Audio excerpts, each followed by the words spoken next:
Prescription drug abuse.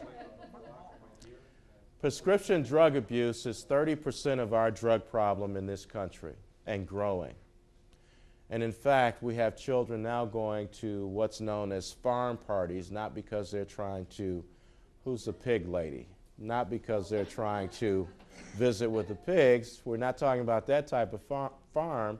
We're talking about PHARM, whereby the object of this farm party is to show up with prescription drugs.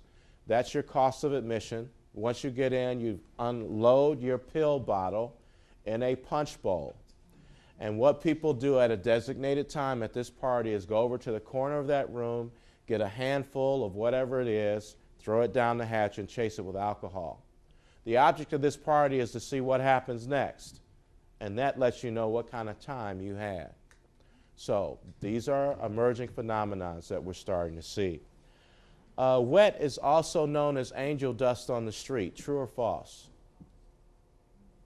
It is false. So what is wet? Also known as water. Formaldehyde. Formaldehyde or embalming fluid. Now you ask yourself, where do people get access to that? Any guess? Well, for some people in their homes. Where? What? High school labs where they're dissecting those animals. Yeah, and that liquid, that's embalming fluid. Pet supply store, fish tank cleaner. Any hunters in here? Well, Gander Mountain, taxidermy. If you want to preserve any of those, that big buck with that big rack and all those points, you would go there and you would get formaldehyde. So there are many different ways people could get access to it, short of breaking into a funeral home or a dirty mortician selling the product on the street. But kids do use embalming fluid to get high. So what is angel dust? PCP, also known as phencyclidine.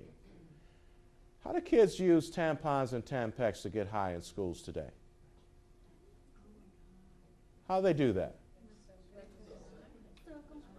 Okay, they take the tampon and Tampax and soak it, that's right, and PCP, and then do what with it? What? Insert it in their rectum. He's absolutely right. And the reason for that is they can get high right in front of the teacher's face, and the teacher has no idea what they're doing.